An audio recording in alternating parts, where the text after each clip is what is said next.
Laura est née le 18 septembre 2003 en Belgique. Benjamine d'une fratrie de 4 enfants, elle était la petite protégée de ses frères et sœurs.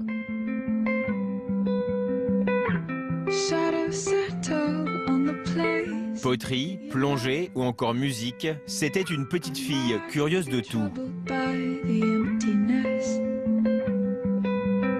Dévouée aux autres, cet enfant hypersensible était un véritable rayon de soleil qui s'épanouissait dans une famille heureuse et toujours soudée.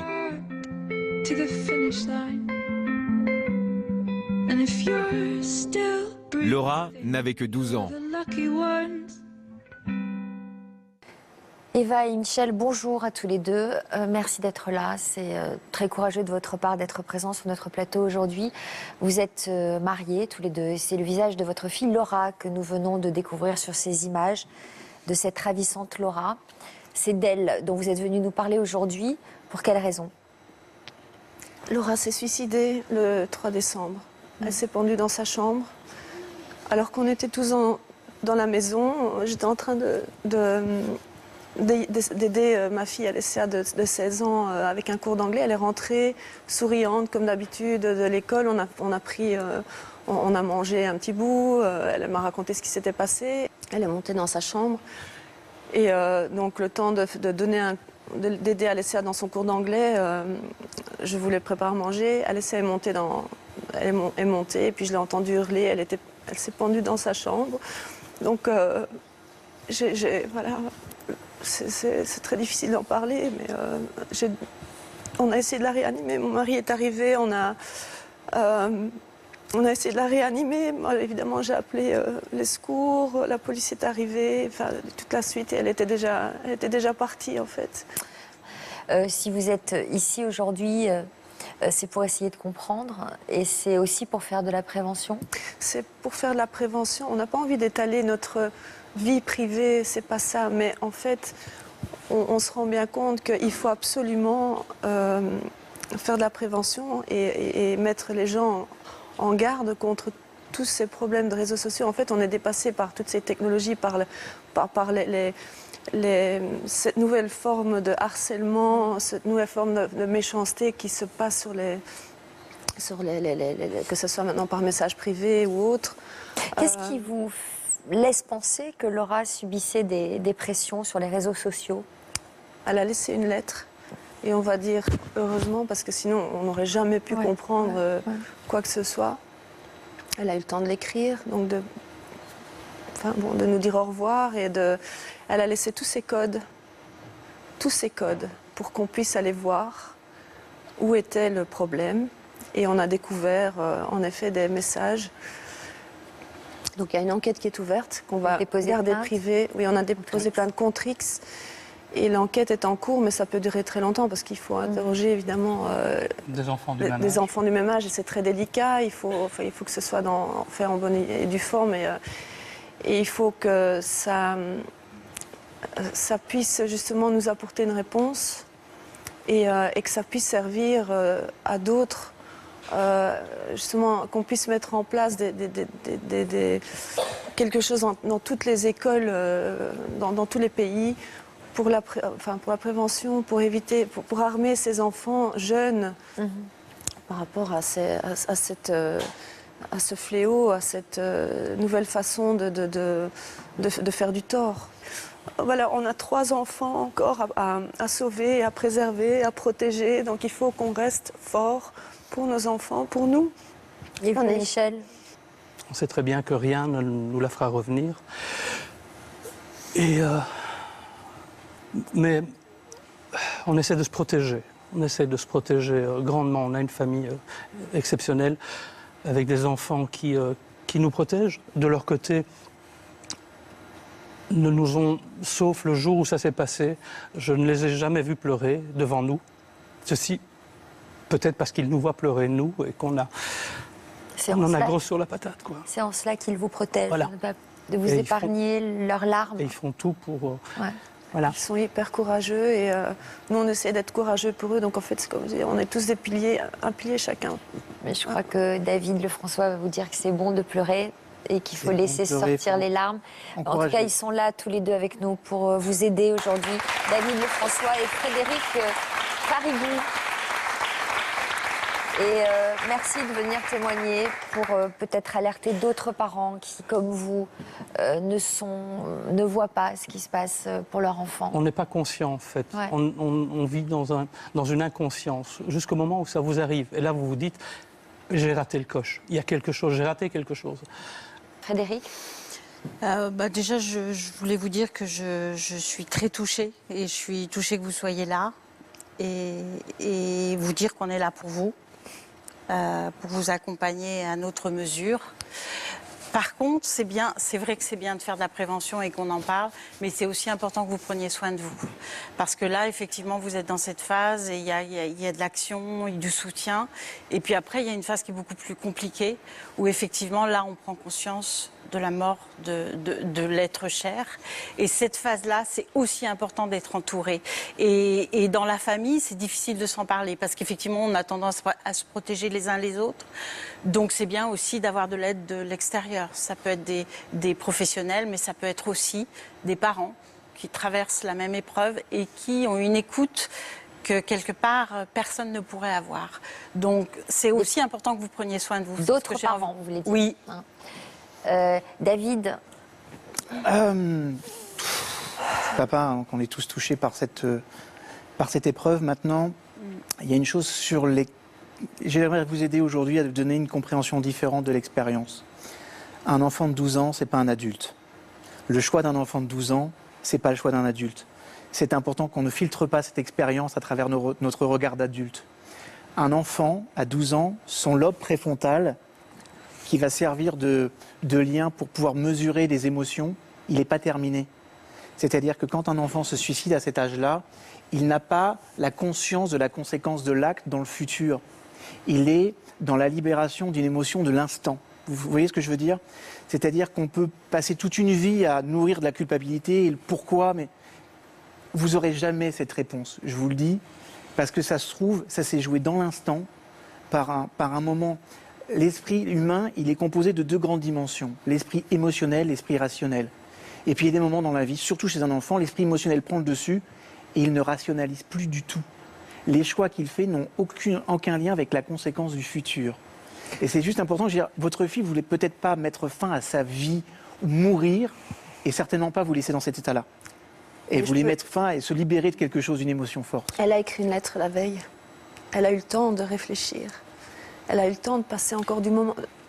C'est ça qu'on comprend absolument pas. Ça n'a pas été un acte irréfléchi du moment même. Hein. Ça a été écrit la veille. Et elle a rectifié sa lettre le jour où elle l'a fait. Je veux dire, elle a rectifié la date. Pour autant, elle n'a pas envisagé les conséquences, mais même si c'est un acte réfléchi.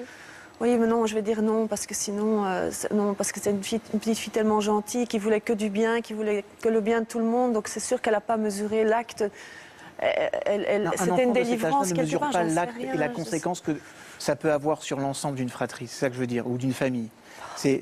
Là, apparemment, c'est ce qui s'est passé, puisque avec la famille que nous avons, elle savait très bien qu'elle aurait pu discuter sans aucun problème, nous faire part d'une petite fraction de son problème, on l'aurait sauvé. On aurait pu essayer de faire quelque chose. Vous savez, quand on est dans l'émotion, on ne réfléchit plus. Vous avez un tas de situations dans lesquelles les personnes se sont mises en colère et le lendemain disaient « mais je ne pensais pas ce que je t'ai dit, mais tu me l'as dit, mais je ne le pensais pas ». C'est-à-dire quand on est dans l'émotion, quand on est submergé par une émotion qui est intense, à un moment donné, on ne rationalise plus. C'est valable pour un adulte et c'est parfois plus violent encore chez un enfant parce qu'il va hypertrophier son mode émotionnel. Vous voyez ce que je veux dire? Donc, si je puis me permettre, du fond du cœur, le plus mauvais des choix à faire aujourd'hui, c'est de culpabiliser. Mais c'est un chemin. C'est difficile. Hein. Oui. Et on va essayer de vous guider. On va essayer de vous guider dans ce chemin et sur les orientations et les choix. Le fait que vous en parliez aujourd'hui est très important. Parce que d'abord, il y a tout ce qui ne s'exprime pas s'imprime. C'est important de libérer par la parole. C'est important que vous pleuriez. C'est important que les membres de la famille pleurent. c'est important. Vous êtes tous les deux mariés depuis 24 ans. Vous avez toujours eu envie d'avoir une grande famille, hein, tous les deux, puisque vous souhaitiez 6 enfants, je crois. Je viens d'une famille de 6 enfants déjà, Ouais. donc l'ambiance des 6 enfants avec tout ce que ça comporte, les joies, les peines, avec les grands moments de bonheur, avec une grande Donc, famille. vous en avez eu comporte. 4 enfants. Vous avez eu un Et fils, on en voulait, hein, on en l'aîné, et 2 autres filles, les sœurs de Laura, Sarah et Alessia, hein, les 2 grandes sœurs de Laura qui sont avec nous aujourd'hui, donc on va les accueillir. Elles aussi très courageuses.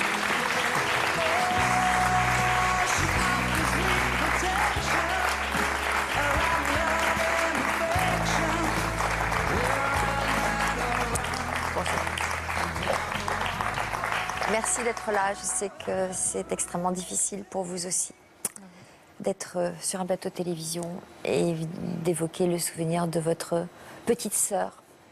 Vous pouvez nous les présenter, vos filles? Oui, voilà. Alors, Alessia, 16 ans, et Sarah, 18 ans. Des filles formidables depuis toujours, des filles exceptionnelles, des amours. J'ai même pas de mots assez forts pour dire à quel point je les aime et qu'on les aime. Et c'est des filles exceptionnelles. Et on a toujours. Là, je crois qu'elles nous disent toujours. Elles ont une très très belle enfance aussi. Elles sont épanouies, heureuses, tout comme l'était Laura. Et c'est pour ça qu'on n'a absolument pas compris. Et tellement proches de leur petite sœur aussi. C'est ça qu'on ne peut pas comprendre parce que Laura était. Pourquoi vous avez souhaité accompagner vos parents aujourd'hui? Pour les soutenir surtout, mais aussi surtout pour Laura. Hein. Donc, Surtout pour elle. ouais.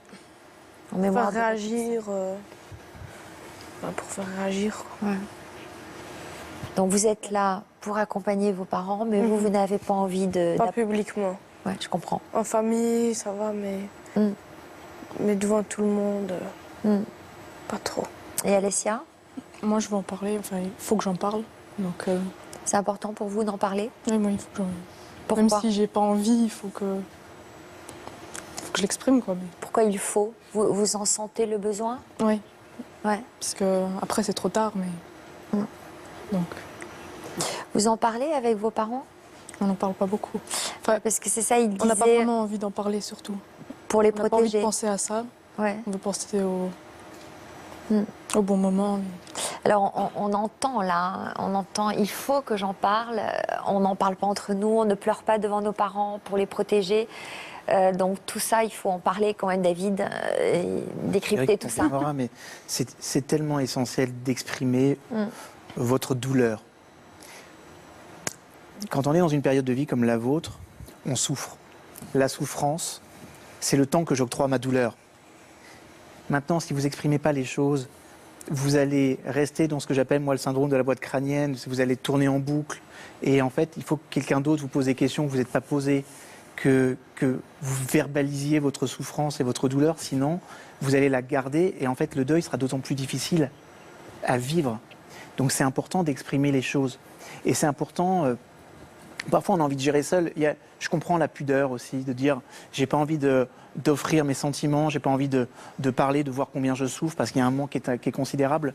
Mais c'est important que vous fassiez auprès de professionnels, c'est essentiel. Je prends toujours cet exemple, vous êtes chatouilleuse?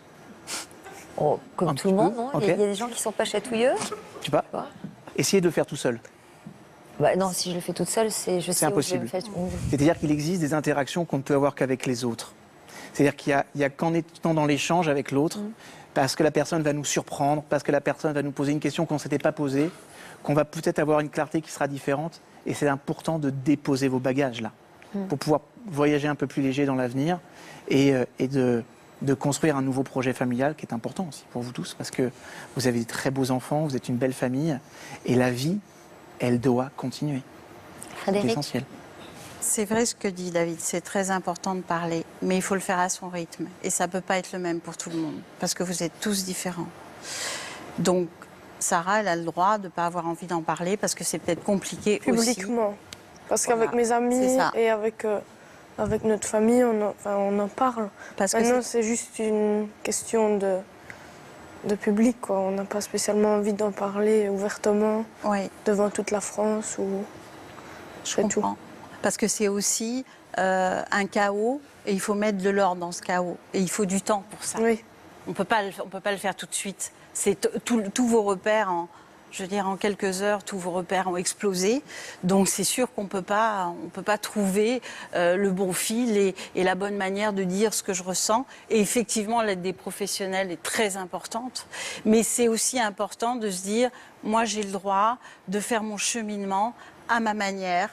Et d'être des sentinelles les uns pour les autres et de voir que peut-être s'il y a un moment, il y en a un où on sent qu'il va pas bien ou qu'il flanche, là de se dire oui, tu as peut-être besoin d'aide. Mais chacun a le droit de faire ça à sa manière. C'est vraiment important de respecter ça parce que moi je suis beaucoup d'endeuillée et je vois que le respect de ce rythme, c'est essentiel parce que on peut pas bousculer quelqu'un qui veut venir une épreuve pareille trop vite.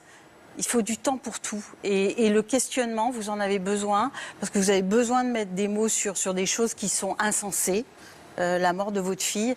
Et ces questions, elles vous aident à faire ce chemin-là. Complètement. Oui.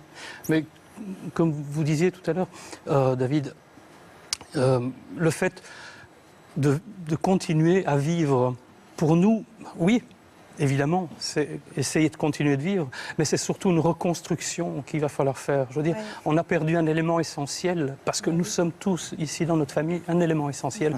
Et c'est une reconstruction avant tout.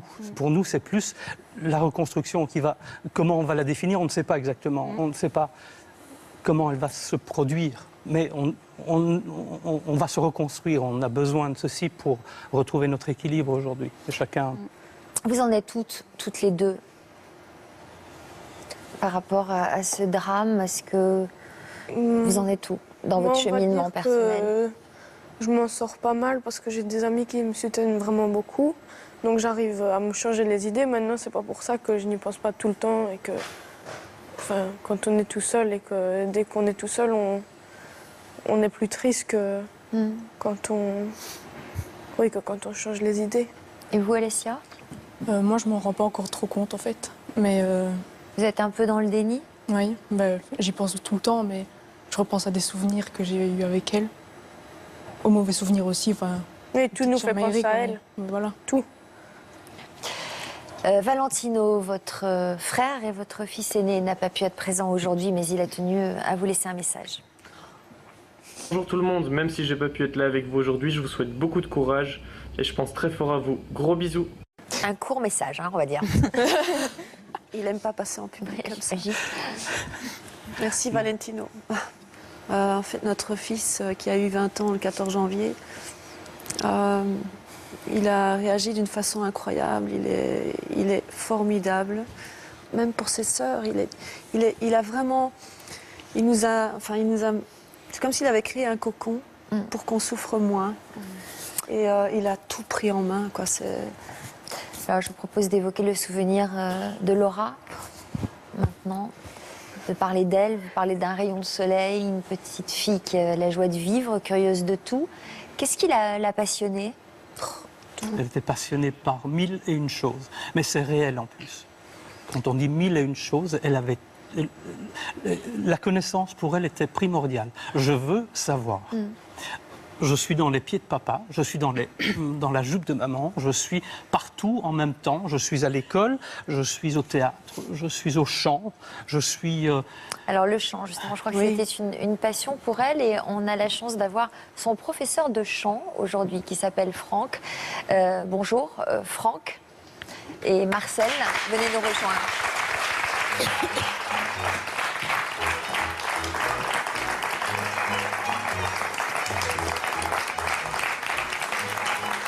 Bonjour. Franck et Marcel. Marcel, vous avez quelle relation avec la famille d'Eva et Michel? C'est comme, je dirais, c'est comme devenu notre famille. C'est des grands amis qu'on se connaît depuis peu. Ça fait 1 an. Mais on les a adoptés, comme on dit. Vous n'êtes pas de Belgique, vous, hein? Vous venez du Québec. Oui, je suis un petit peu loin de chez moi. Mais ces gens-là, ils nous ont fait sentir à l'aise tout de suite. Je me rappelle quand on est rentré au restaurant la première fois, tu te souviens, Eva? C'est là que vous vous êtes rencontrés? Oui, c'est ça. Il pleuvait et puis on est rentré au resto pour aller manger. On se connaissait pas. Et puis, je lui parle quelques petits mots. Elle me dit « Ah, ben, vous êtes canadienne! » Et donc, ben, c'est comme ça que c'est venu de fil en aiguille. On a sympathisé avec eux. Coup de foudre amical, ça s'appelle. Même soir, on a rencontré les enfants. Alors évidemment, vous avez vécu ce drame à leur côté et depuis, vous ne cessez de les soutenir. Vous allez nous raconter. Franck, vous êtes chanteur, vous. Alors, oui. Nos téléspectateurs vous connaissent probablement, car c'est vous qui avez notamment interprété le générique du dessin animé Albator. Albator 84, mais aussi Astro, le petit robot. Ah, alors Albator, par exemple, ça donnait quoi? Albator, ça donnait le voilà, Albator, le capitaine corsaire. Alors je pense qu'il y a beaucoup de grands jeunes aujourd'hui qui se retrouvent dans cette chanson, oui. Vous donniez des cours de chant à Laura. Alors je donnais des cours parce qu'un jour, donc, quand on a rencontré Eva et Michel, ce jour-là au restaurant, Eva cherchait pour donner à Laura un professeur pour des cours de chant. Et c'est extraordinaire parce que comme je donne des cours, c'était vraiment un moment opportun pour moi que de dire mais pourquoi pas de venir me voir. Et c'est comme ça que moi j'ai découvert Laura d'abord. Quand elle est arrivée la première fois, c'était quelqu'un plein de vie, plein d'espoir. Et puis j'ai fondé beaucoup d'espoir sur parce qu'à 12 ans, 11 ans en fait, parce qu'elle a 11 ans, en réalité quand elle est venue me voir, on n'a pas encore une voix qui est formée puisqu'elle est en train de rentrer dans son adolescence doucement. Et je lui avais dit, tu sais, on va pouvoir travailler un petit peu ensemble et après, il faudra y réfléchir parce que ta voix va changer. Mais elle était tellement enthousiaste et tellement spontanée dans ses désirs de vouloir chanter. Elle voulait en faire son métier? Pardon? Elle voulait en faire son métier? Je pense qu'elle allait vers l'artistique, absolument. C'est ce qui m'a d'ailleurs donné confiance en elle pour l'avenir. Moi, je fondais beaucoup d'espoir parce que je voyais en elle une petite star plus tard, vraiment. Mais je sentais en elle... Elle aimait quel genre de chansons? Elle aimait beaucoup les chansons avec des mélodies, de la variété, et des chansons qui disaient des choses qu'elle aimait, des chansons d'amour surtout. La dernière qu'elle a travaillée, la dernière chanson qu'elle a travaillée? C'était « Je m'accrocherai à toi », si je me souviens bien. Non, c'était sur une de mes chansons. Non, c'était une autre chanson, c'était le country. Je pense à lui. Je pense à lui. Une country, c'est complètement différent, mais... Et il y avait aussi une autre chanson qu'elle aimait bien chanter, c'était « Parler à mon père ». Oui. Parler à mon père, je pense que c'est la première qu'elle a voulu faire vraiment au studio. Donc cette chanson-là, elle a d'abord écouté Marcel qui la chantait. Et après, elle a directement commencé à l'apprendre. Ça donne quoi, cette chanson? Vous pouvez nous en faire quelques notes? Je voudrais oublier le temps, pour un soupir, pour un instant, une parenthèse après la course, et partir où mon cœur me pousse. Je voudrais retrouver ma place. Où est ma vie, où est ma place? Et garder l'or de mon passé, au chaud dans mon jardin secret. C'est fou d'avoir chanté cette chanson-là, d'avoir choisi cette chanson-là, quoi. Alors, on se retrouve ici avec toutes ces émotions et puis une chanson qui en dit long, quoi. Qu'est-ce que vous y voyez? Vous y voyez un message dans Mais je ne sais pas ce que je dois penser. Je sais plus ce que je dois penser parce que c'est vrai que est-ce qu'il y a quelque chose après la mort? On l'espère. L'énergie ne disparaît pas comme ça, mais on n'est pas vraiment croyant. Mais il faut qu'on s'accroche à quelque chose et j'espère qu'elle est bien là où elle est. Et il y a des choses, oui, c'est certain qu'on voit des signes un peu partout, mais qu'on ne verrait pas en temps normal peut-être. Je ne sais même pas, donc le temps nous le dira. Et je crois que la foi peut aider énormément, mais je suis complètement à zéro pour l'instant parce que je me dis il faut qu'elle m'envoie un signe tellement grand. Qu'est-ce que vous voyez comme genre de signe? Vous dites que vous voyez des signes partout. C'est trop long à expliquer, c'est trop long à vous raconter, mais il y a des choses un peu bizarres qui sont passées, oui, qui sont... Je crois qu'on s'accrocherait à n'importe quoi. C'est pas n'importe quoi. On veut un lien, on veut un trait d'union. On ne veut pas que ce soit parti. Même lui qui est quand même... là encore. Et je crois qu'on ferait tout pour croire que... Et oui, on croit aux petits signes, ou même à ceux qui sont un peu plus grands. Bizarre, oui, ok. Mais je crois que dans un autre moment, on n'y aurait jamais prêté attention. Et là, oui, quelques petites choses nous disent, ok, on verra bien. De toute façon... Cette émission aujourd'hui, elle peut sauver des vies. Voilà. Et c'est Laura qui aura fait ça. Je veux dire, ça fait partie aussi d'une mission qui peut être sur des plans à laquelle nous, les êtres humains, on n'a peut-être pas obligatoirement la compréhension. Donc s'il y a un moment donné, vous choisissez de vous rattacher à quelque chose qui vous semble juste, la spiritualité, la religion, et que ça vous rend plus heureux, et que ça vous permet d'accepter cette situation, écoutez-moi bien, faites-le. Ben oui. Faites-le. Et une chose très importante, on le voit à travers la psychogénéalogie, les personnes disparues ne sont peut-être pas présentes, mais elles ne sont pas absentes. Elles laissent toujours des traces. Un père va laisser son système de valeurs, sa transmission, des compétences, des connaissances, des principes de vie. Un enfant, tel que vous la décrivez, elle vous a transmis déjà des choses. Une joie de vivre, une créativité, une vision sur le monde. Et ça, c'est quelque chose que vous devez faire perdurer aujourd'hui et que vous devez faire continuer de vivre. Et ça, c'est important. Et peut-être aussi cet appel de la mission du sens que vous devez donner aussi au Moi, ce qui me fait un peu peur, en fait, c'est vrai qu'on a vraiment cette tendance, évidemment, à aller... parce que bon, c'est très difficile, parce que c'est encore tout frais. Et on a tellement d'autres choses qu'on doit essayer de digérer, qu'on n'arrive pas à digérer, on va le dire comme ça. Mais j'ai tellement envie, évidemment, d'aller chercher, de voir ce qu'il y a après, ou d'essayer de trouver un trait d'union, de trouver des réponses, de trouver... Mais j'ai peur que ça devienne une obsession, parce que c'est vrai que c'est très dangereux de trop... Frédéric le disait tout à l'heure, hein, prenez votre temps. C'est ça. Il faut Oui, vous mais respecter aussi dans les étapes. Dans ce sens-là, mais si maintenant il y a une vraie réponse et qu'on se dit, ouf, on va en chercher d'autres. Et on ne peut pas vivre tout le temps avec ça. Donc il faut rester les pieds sur terre tout le temps. C'est juste un mot de Frédéric. Mais effectivement, donner du sens est important. Et David a raison, cette émission, elle peut sauver des vies aussi. Oui. Parce que ce qu'on voit aujourd'hui, c'est une famille unie, aimante, une petite fille formidable. Et pourtant, ça veut dire que, en tant que parent, on ne peut pas toujours repérer les signes de la souffrance, mais que votre fille... Si elle a posé cet acte, c'est qu'elle était en souffrance et qu'il y avait des choses qu'elle ne pouvait pas vous dire à vous et qu'elle s'est retrouvée dans un isolement tel, un sentiment d'impuissance tel que son seul choix, ça a été ça. C'est ça qui est dur. C'est ça qui est dur. Exactement. Parce qu'on s'est dit, mon Dieu, on a toujours été là pour tout. Mais ça montre qu'en tant que parent, on ne peut pas tout. C'est ça qu'on veut transmettre aux gens. On ne peut pas tout décrypter. Et c'est un âge, en fait, c'est le problème de l'âge aussi. Exactement. Comme c'est Franck qui mesurait Laura dans son studio. Et elle avait pris combien 4,5 cm en 2 mois. C'est-à-dire qu'on avait... je lui avais expliqué qu'elle allait grandir et que sa voix allait changer. Elle me disait, comment est-ce que ça va se passer? Alors on avait décidé de faire un repère sur le chambranle de la porte du studio. Quand elle venait au cours, on faisait un trait, je la mesurais, elle enlevait ses chaussures. Et à chaque, disons, 15 jours, on refaisait le trait.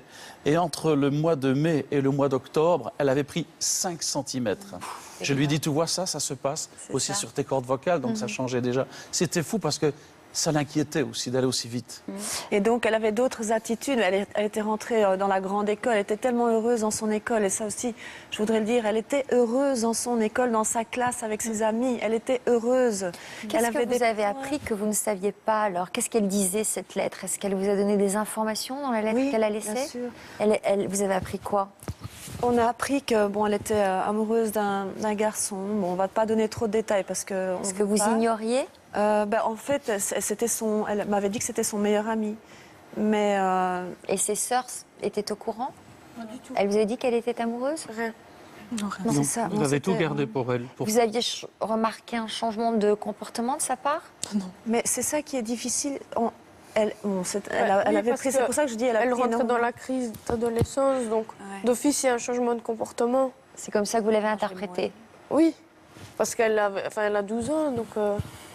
Mais elle ne parlait pas particulièrement d'un garçon Non, elle avait tellement d'amis. Laura était quelqu'un qui avait énormément d'amis partout, mais partout. Tout Elle le monde avait aimait une beaucoup. aura incroyable. À Durbuy, c'est Comme la son plus nom petite l'indique. ville du monde. Elle avait vraiment une aura incroyable. Elle sortait du restaurant. Vitesse. Elle sortait du restaurant, elle ouvrait toutes les portes. Il n'y a pas une porte qui était fermée pour elle. Tous les commerces étaient Connaissez ouverts. Laura. On parlait du marché de Noël là tout à l'heure, il y a la patinoire, elle allait chercher les enfants, les petits qui ne savaient pas patiner, elle repérait les petits qui ne savaient pas patiner, elle allait les chercher. Je veux dire, elle avait une âme incroyable. Et les parents de ces enfants voyaient que cette petite s'occupait de tout le monde. Au restaurant On voit à quel même, point vous avez envie et besoin de parler d'elle, d'évoquer tous ces souvenirs. Oui. Au restaurant même, je voulais dire... quand elle voyait qu'il y avait un enfant à table, elle se dirigeait vers cet enfant et elle prenait cet enfant pour qu'il passe le temps. Comme ça, les parents étaient tout à fait à l'aise. Et eux, ils étaient... les enfants avec des bébés, elle s'en occupait pour qu'ils puissent manger à l'aise. Ouais. Donc c'était un ange. Ah oui, c'était en fait, oui. C'était une petite fille qui était toujours avec le grand sourire et qui voulait le bien de tout le monde. C'est pour ça qu'on ne comprend pas. Alors, je suis désolée de vous ramener à cette lettre, mais en même temps, vous en parlez en disant heureusement qu'on a pu la lire, cette lettre, et qu'elle a pu nous donner des explications. Donc, vous parliez de ce petit copain qu'elle évoque dans la lettre. Oui, elle disait qu'elle était amoureuse de lui. Oui, elle est amoureuse, mais on ne sait même pas s'il s'est passé quelque chose, parce qu'en fait, je dis, il y a une enquête qui est en cours, donc on ne peut pas transmettre d'autres données que nous, on ne connaît peut-être pas non plus. Mais c'est là où elle s'est sentie trahie et elle nous a donné tous ses codes pour qu'on puisse aller voir dans ses messages, pour montrer, pour prouver qu'il y avait des choses très mal. Et nous, on est tombés sur des messages. Si on avait pu voir ne fût-ce qu'un message, on l'aurait sauvée. Parce que mais bon, on ne pense pas. Elle était guidée par ses sœurs, par ses frères dans tout ce qui était portable, sur les réseaux sociaux. Donc, elle a eu des guides. C'est pas qu'on l'a laissée comme ça et on lui faisait confiance. C'était une petite fille qui était très mature. On lui faisait confiance. C'était pas une petite fille malsaine, au contraire. Donc s'il y avait eu un problème, elle en aurait parlé. Eh bien non, pas forcément. Mais ces messages à elle sont super gentils. Ouais. C'est ça qui est malheureux. Parce qu'effectivement, l'adolescent, c'est un bouleversement complet. Vous vous rendez compte, vous parliez de sa taille, mais tout se modifie comme ça. Donc même les assises narcissiques, elles sont fragiles. On est en construction. On a tout un monde émotionnel bouillonnant. En plus, c'était une petite fille hypersensible. Donc ce monde émotionnel peut la submerger aussi à certains moments. Elle ressentait peut-être effectivement des sentiments pour un garçon. C'était peut-être son secret qui a été trahi. Et les adolescents sont très sensibles à la honte. Donc après, il arrive que certaines choses puissent être ingérables émotionnellement pour un enfant. Et effectivement, la tendance à protéger les parents font qu'à un moment, elle n'ira pas forcément de manière privilégiée ouvrir son cœur à ses parents. Et du coup, elle est restée probablement seule avec tout ce vécu compliqué à gérer, parce qu'effectivement, un enfant reste un enfant. Ce n'est pas encore un adulte qui peut construire un raisonnement, qui peut se dire je vais gérer ça, je vais aller chercher de l'aide. C'est très compliqué à gérer. Pourtant, J, elle était entourée de gens de confiance. Sa marraine, qui est la sœur de Michel, qui habite à Milan, Bruna, était sa confidente attitrée.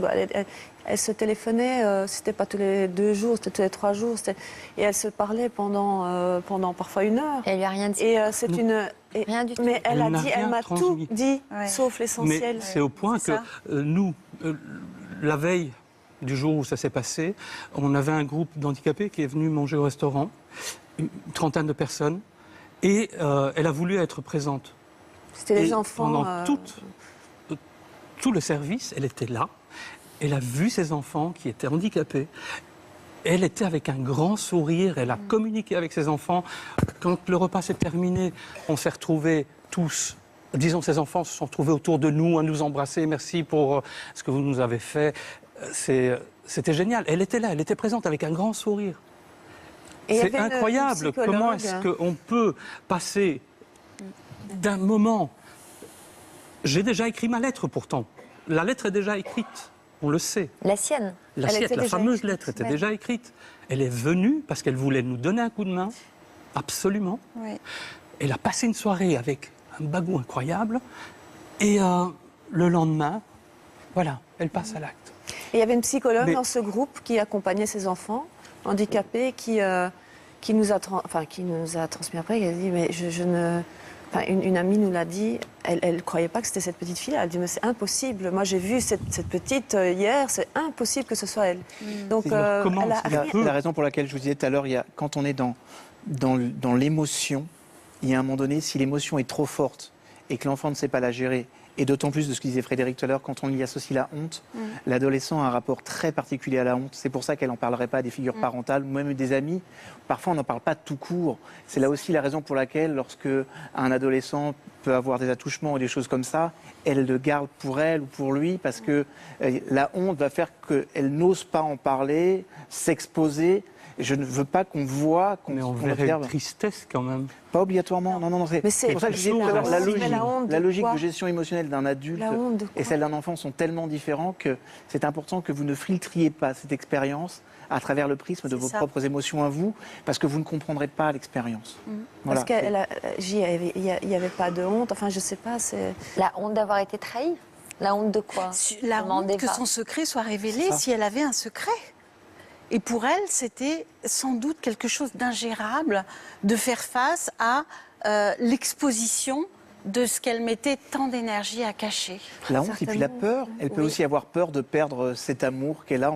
On ne sait pas à quel niveau l'amour pouvait être pour ce garçon. Et le fait qu'elle soit trahie, de peut-être savoir qu'elle va perdre, peut-être... On ne sait pas, à cet âge-là. Moi, mes enfants, mes filles, quand elles ont rencontré des petits garçons à cet âge-là, c'était l'amour de leur vie. Je dis, moi, ma fille, c'est pas l'amour de ta vie, j'espère pas en tout cas. Mais voilà, c'est vraiment ça. Moi, j'ai une fille de 15 ans, j'ai une fille de 22 ans aussi maintenant. Et elles ont traversé ces périodes où les garçons, c'était...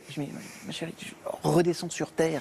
Mais non, je crois que lui... Est-ce que c'est ça qu'on doit changer, peut-être, dans l'attitude en tant que parent, de prendre plus en considération ce genre de petites amourettes, parce qu'en fait, c'est décalé par rapport à nous, parce que bon, exactement. Quand on pense... Et c'est pour ça qu'il ne faut pas raisonner par rapport à son propre vécu, mais à considérer que pour une adolescente, c'est son premier amour. Donc c'est quelque chose d'énorme, c'est quelque chose de très important. Et il y a une autre caractéristique de l'adolescence, et ce qui est très important pour l'adolescent, c'est d'être accepté par le groupe, par ses pairs. Et si un adolescent est trahi par ses pairs, isolé et victime d'ostracisme, c'est terrible à vivre. Je crois que c'est ce qui s'est passé. Oui, je crois aussi. C'est l'isolement. Donc personne d'autre ne pouvait voir. Bon, ça c'est le harcèlement évidemment. Nous maintenant notre combat, c'est certain que c'est sous toutes ses formes, que ce soit collectif ou personnel. Le but est le même. Est-ce que vous avez fouillé dans sa chambre, cherché? Non, on l'a demandé quand la police est venue, on a demandé qu'ils cherchent tout. Vous n'avez pas. Moi, j'arrive pas à rentrer dans ce. Nous, de notre côté, on a pris son portable et c'est de là qu'on s'est aperçu qu'on aurait pu sauver la petite. Si on avait, c'est tout bête, c'est tout simple. Si nous avions pris son portable et on aurait vérifié les messages, tout simplement, on aurait remarqué qu'il y avait un danger et qu'on a poussé la petite à ça. Sauf mais on ne fait pas en tant que parent, un petit jardin secret quelque part. On n'est pas porté à penser au suicide de son enfant. Non. On n'est pas forcément porté à penser que son enfant va mal, a fortiori quand il n'en parle pas. Donc effectivement, vous pouvez vous torturer avec Michel, ceci. Je ne me culpabilise pas, mais ce que j'aimerais bien, c'est en fait simplement vous dire que si on avait pu, on aurait pu, simplement. Donc, c'est le message que je veux donner aux parents. C'est que le matin, quand vous accompagnez le petit à l'école, vous lui dites regardez à gauche, regardez à droite, va tout droit, fais attention en voiture. Vous lui enseignez la vie, les dangers, tout simplement. Ici, avec le GSM, avec le portable, on devrait avoir la même réaction. C'est-à-dire, je te donne mon portable. Mais ce n'est pas simplement une route qui va t'amener à l'école et tout va être beau. Cette route peut être semée d'embûches. Et c'est ces embûches-là qu'on devrait, à la limite, dire faites attention avec votre enfant. Prenez-le en main et faites un petit tour avec, tout simplement. Et voilà un message, ça c'est bien. Mais pourquoi est-ce qu'il t'a dit ça? Et pourquoi toi tu réponds comme ça? Et pourquoi est-ce que tu es agressif? Et pourquoi est-ce que... Voilà, des petites choses toutes simples. Et je suis certain que si nous avions vu le message qui datait déjà d'un mois auparavant, et qui est extrêmement grave, ce qui a déclenché l'enquête pour moi, si on avait vu ce message, on aurait peut-être pu faire quelque chose. Maintenant, peut-être. C'est ça notre culpabilité intérieure. En fait, on se dit, on ne va pas. Bah, c'est le fait. Il y a beaucoup. On sait qu'on n'a rien à se reprocher. Peut-être que vous auriez aussi déclenché autre chose chez elle. Il y a un moment donné, de toute façon, je veux dire, on ne peut pas protéger nos enfants de tout. C'est une illusion. Oui, bien sûr. C'est juste impossible. Oui, on peut les préparer. Maintenant, les réseaux sociaux, c'est important de le dire. C'est comme un scalpel. Avec un scalpel, on peut sauver une vie, on peut trancher une gorge. C'est juste une question d'intention. Il faut expliquer à nos enfants que ces nouveaux modes de communication peuvent être libérateurs et organisateurs de soirées sympas, de rencontres, d'échanges, mais ça peut être aussi tueur, comme ça l'est là aujourd'hui, et c'est important de le rappeler. Et c'est cette mission-là, effectivement, dans laquelle vous devez vous inscrire aujourd'hui, qui va vous permettre aussi de porter le salut de son départ. Est-ce qu'on pourrait, par ce billet, excuse-moi, par ce billet, justement, lancer un appel que, justement, ils prennent, que ça vienne un peu de plus haut, parce qu'on n'est personne en fait pour décider ou pour changer des lois. Est-ce que vous pensez que votre enfant va vous montrer tous les messages qu'il reçoit? Non. Mais je pense qu'effectivement, il y a quelque chose qui peut être fait pour... là, on est dans un monde d'hyperconnexion. Nos enfants, c'est inédit dans les relations humaines, c'est-à-dire que nos enfants possèdent un outil mieux que nous. Du coup, c'est compliqué parce qu'effectivement, c'est une question d'éducation et vous avez tout à fait raison. Parce que c'est un outil qui peut être un outil formidable et un outil très dangereux, effectivement, parce que ça a des conséquences. Donc, c'est effectivement le rôle des parents de guider leur enfant par rapport à l'utilisation de ces réseaux sociaux. Après, ça ne... Voilà. Et puis une heure obligatoire dans les écoles, obligatoire par semaine, déjà à partir du cours préparatoire, on va dire, où il y a un cours on va dire aussi de civisme, parce que bon, la méchanceté, c'est quand même aussi, ça change de forme avec les réseaux sociaux. Absolument. Quand c'est collectif, il n'y a pas de coupable, donc en fait, il y a énorme, c'est un large spectre. Donc s'il pouvait y avoir au moins une heure par semaine avec des gens compétents qui sont vraiment concernés, qui puissent armer nos enfants, déjà dès le plus jeune âge par rapport à ce fléau, parce que enlever le GSM des enfants quand ils rentrent de l'école, c'est pas facile, parce qu'ils l'utilisent aussi pour faire leurs devoirs. Donc c'est très difficile. C'est pas le but. Bon, mais effectivement, il y a quelque chose de très problématique dans l'utilisation de ces nouvelles technologies, c'est que ça neutralise l'empathie. Donc le rôle, je pense que notre rôle et le rôle des pouvoirs publics, il est à ce niveau-là. C'est-à-dire faire comprendre... La difficulté, c'est qu'effectivement, si j'insulte quelqu'un en face, je vois l'impact que ça a, je vois le mal que je peux lui faire. Or, par nouvelle technologie interposée, le harceleur ne voit pas la souffrance qu'il inflige à l'autre. Donc c'est effectivement réinstaurer ça, dire qu'il y a des êtres humains derrière tout ça, et proposer dans les écoles, et ça je pense que c'est effectivement le rôle des pouvoirs publics, parce que de montrer que là on parle à un autre être humain et que ça peut avoir un impact. En tout cas, retrouver l'empathie. Le sens de votre présence ici aujourd'hui, c'est pour faire avancer tout ça que vous avez accepté de témoigner. Avant tout. Vous nous disiez de ne pas pouvoir aller dans sa chambre encore aujourd'hui. Vous y allez, vous, Michel? Oui, je me dois de le faire. Qu'est-ce que vous allez y faire? Je considère que, quelque part, c'est mon trait d'union à moi. C'est la seule façon encore pour me dire tu es là.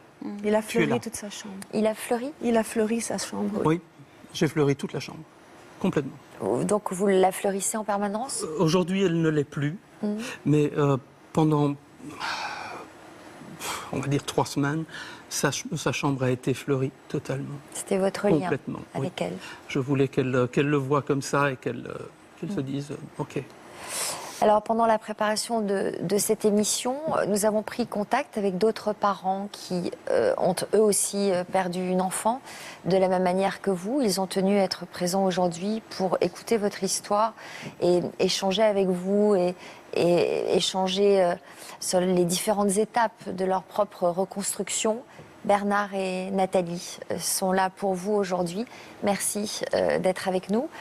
Rejoignez-nous d'ailleurs, venez nous rejoindre sur le plateau.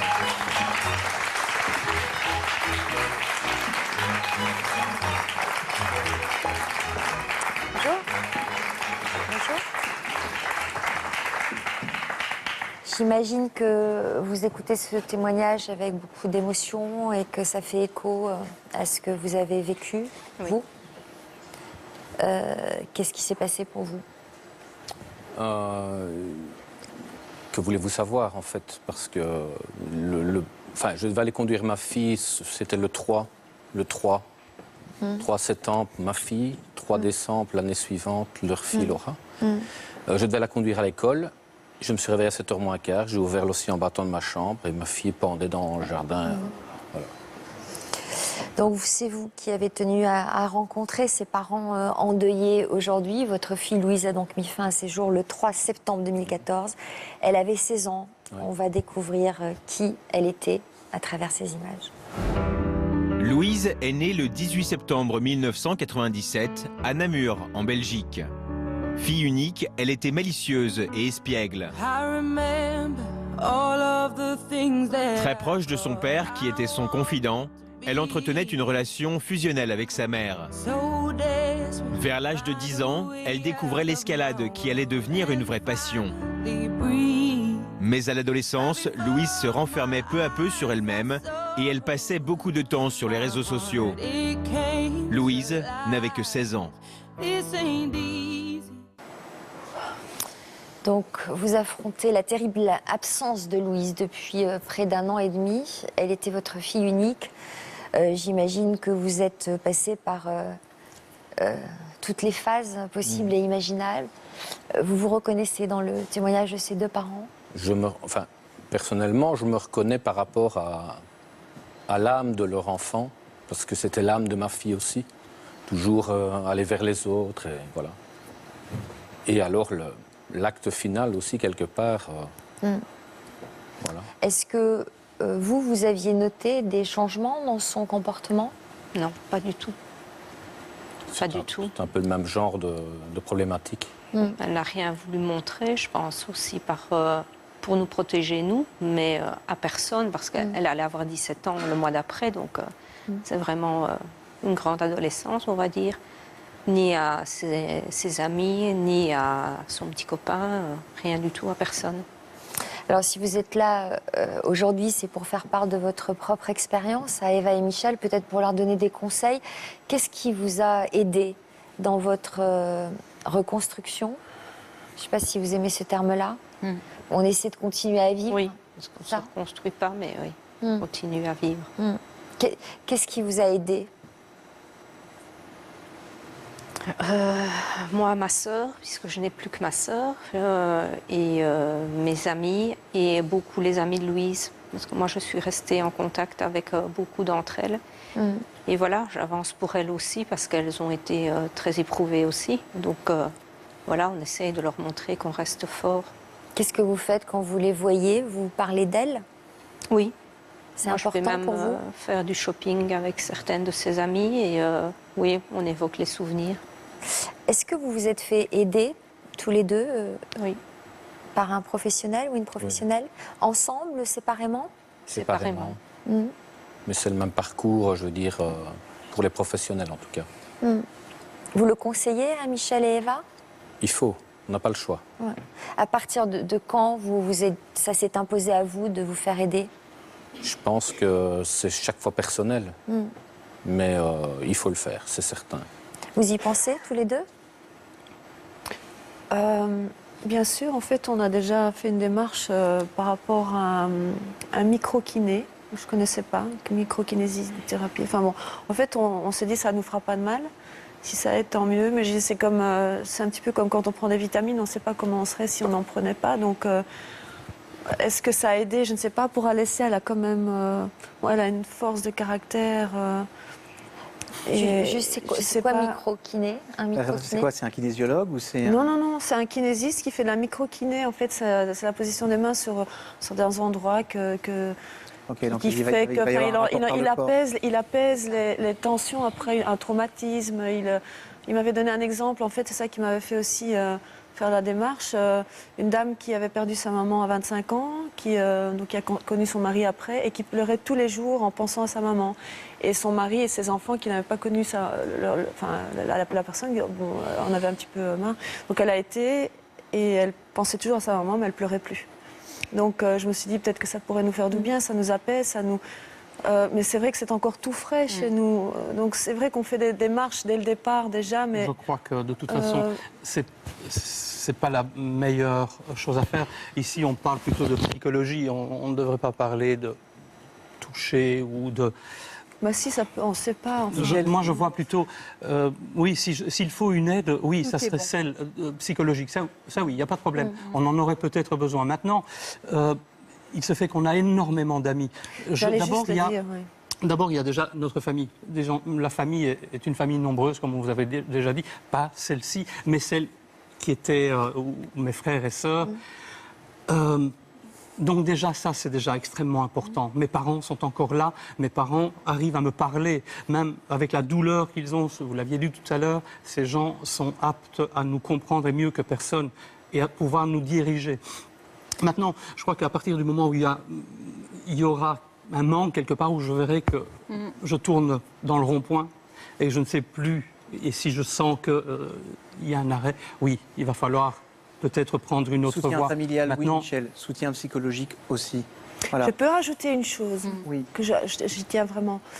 Comme on dit, on a une chance incroyable d'avoir énormément d'amis. Et je dois dire que Franck et Marcel nous ont aidés plus que n'importe qui. Marcel, aussi, elle me téléphone tous les jours. Elle arrive à me mettre du baume au cœur, à me remettre sur pied. Enfin, c'est incroyable comme eux ont été présents et je ne les remercierai jamais assez. Je voudrais savoir comment vous accueillez la présence de Bernard et Nathalie. Oh mon Dieu, j'ai mal. En fait, j'ai mal pour vous parce que je comprends la souffrance. En plus, c'est votre fille unique et on voudrait vous aider nous, en fait. Mais justement, le fait de rester, vous devez avoir beaucoup plus mal que nous. Oui. C'est bizarre à dire. Oui, et on a envie de rester en contact avec vous, c'est certain, et qu'on puisse en parler peut-être et voir un peu... Je pense qu'il n'y a pas de plus mal l'un que l'autre. Je veux dire, la perte, elle est là. Oui, mais enfin... Dans un acte aussi violent... Oui, on peut pas exprimer... Vous avez la même douleur que nous. Hein. Et vous êtes belge ? Oui. Si je ne m'abuse. On n'est pas loin l'un de l'autre, en fait. Peut-être vous allez rester en contact après l'émission ? J'espère. Certainement. J'espère de tout cœur, oui. Échanger, si on peut vous apporter quelque chose. C'est important d'échanger entre personnes qui connaissent le même genre de douleur, même si les situations ne sont pas les mêmes. Mais effectivement, c'est important parce qu'il y a une connaissance de ce parcours, il y a une connaissance de cette douleur et on peut partager. Mais l'aide d'un professionnel est importante aussi parce que, j'insiste aussi, parce que peut-être pour l'instant, pour vous, c'est pas du tout le moment et je le comprends. Mais c'est important pourquoi ? Parce qu'il y a des choses qu'on ne peut pas partager avec des amis. Il y a des émotions négatives qui sont difficiles déjà à assumer soi. Et on ne peut pas en parler avec ça. On ne peut pas embêter. En fait, moi, j'ai peur d'être... famille. Mais oui. De fait d'en parler. Avec Marcel aussi, la pauvre, je pleure au téléphone. Il y a des choses qu'on ne peut pas dire. Mais oui, c'est ça, les amis. Mais oui, mais comme le mariage, pour le meilleur, pour le pire. Le soutien familial, c'est une chose, c'est exceptionnel et c'est une chance. Oui, c'est vrai, c'est une chance. Vous devez comprendre que, tout comme Laura ne vous a pas tout dit, vous ne direz pas tout à votre famille ou à des amis. Et peut-être qu'un psychologue ou une personne qui va être un thérapeute va vous poser des questions à laquelle vous n'avez pas pensé, des chemins de pensée, des réflexions, parce que c'est son métier. Voilà. Et tout comme vous êtes un expert dans votre métier, il y a des professionnels de l'accompagnement psychologique, il faut leur faire confiance. Et par contre, là où je vous rejoins, c'est allez-y quand vous en ressentez le besoin. Voilà. Voilà. Vous parliez du manque, c'est juste important, mais n'attendez pas trop tard, Michel. D'accord. Attendez pas de. On a vu les étapes du deuil tout à l'heure. Hein. Il y a naturellement le déni, la colère, la dépression. Quand vous allez avoir le sentiment que vous allez rentrer dans cette phase, c'est important de se faire accompagner, de se faire aider, de se faire soutenir à ce moment-là, pour que l'acceptation soit juste. Mais il y a une psychologue qui nous téléphone régulièrement, une dame de la police qui était présente quand ça s'est passé, une dame très très gentille et qui bon, je voudrais qu'elle voie Alessia, j'ai déjà eu au téléphone, elle nous aide quand même énormément, mais il faut toujours trouver le bon moment et pour l'instant avec l'école et tout, c'est pas évident. Et là, je parlais de psychologue, tout à l'heure vous parliez de micro-kiné, alors moi je vais vous donner mon point de vue là-dessus. Il y a un tas de formes d'accompagnement. Essayez, choisissez celle qui vous convient. Il n'y a pas, si la psychanalyse c'était la panacée, ça serait. Si le coaching c'est la panacée, ça serait. Il y a celle qui vous convient parce que ça correspond à votre mode de pensée, à votre approche, à votre vision du monde. Et si à un moment donné vous allez voir un spécialiste et que ça ne va pas, ne rejetez pas ça d'un revers de main. Dites-vous que c'est peut-être pas obligatoirement la bonne personne pour le moment et essayez parce qu'à un moment donné il y a une personne qui aura la bonne écoute, la bonne parole Et la bonne façon de vous accompagner, c'est là où vous allez pouvoir vous libérer beaucoup plus facilement des émotions difficiles. On va se quitter sur ces conseils de David et de Frédéric. Franck, justement, avant qu'on ne se quitte, vous aviez un cadeau à faire à la famille de Laura aujourd'hui. Nous avons pensé, Marcel et moi, qu'avec le temps qui passe, et de ne pas effacer la voix de Laura serait une chose extraordinaire. Donc on vous offre l'album. Alors voilà. Sa voix est sur le disque. Et on ne l'effacera jamais. Un amour. Merci à vous tous pour votre fidélité. N'oubliez pas notre rubrique dans version féminin chaque fin de semaine. Et pour l'heure, on se retrouve dans quelques minutes pour faire la connaissance d'un couple de fidèles téléspectateurs, Sandrine et Gilbert. Et nous serons rejoints par Pamela et Grégory. Ensemble, nous parlerons de leur rôle de parents un peu particulier puisqu'ils élèvent tous un enfant touché par la trisomie. On se quitte. Merci d'être venu nous voir aujourd'hui. J'espère que cette émission vous aidera à cheminer. N'hésitez pas donc à vous faire aider, à aller à votre rythme.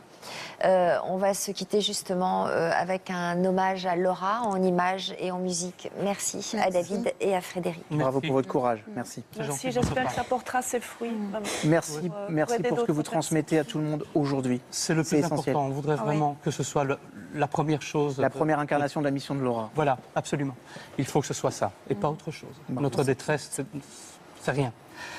On se quitte avec elle, avec Laura. Merci.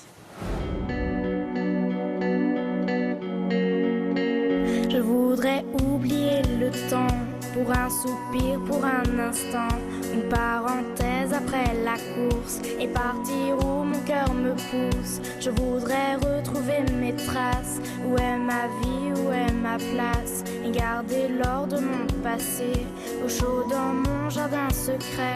Je voudrais passer l'océan, croiser le vol d'un goéland, penser à tout ce que j'ai vu, ou bien aller vers l'inconnu. Je voudrais décrocher la lune, je voudrais même sauver la terre, mais avant tout, je voudrais parler à mon père. Vous vous souvenez peut-être de Grégory et Pamela, qui nous avaient présenté leur petite Joséphine. À 18 mois, un enfant classique marche en général. On ne se pose pas la question de savoir à quel âge elle va marcher. On regarde qu'une chose, c'est les progrès qu'elle fait chaque jour en fait. Dans son salon, l'une de nos téléspectatrices a été particulièrement touchée par leur témoignage. C'est une famille formidable et ça se voit dans leurs yeux, dans leurs regards, c'est géant. Sandrine a elle aussi une fille atteinte de trisomie 21. Mon ami, je vais m'échauffer hein. C'est famille 1, Renault 0. Aujourd'hui, ces deux familles vont se rencontrer sur notre plateau. Et nous en profiterons pour découvrir la nouvelle vie de Pamela et Grégory.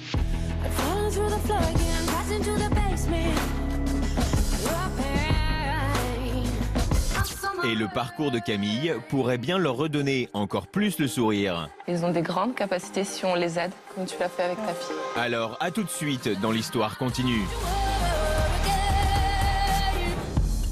Nous allons très bientôt passer une heure avec un homme hors du commun.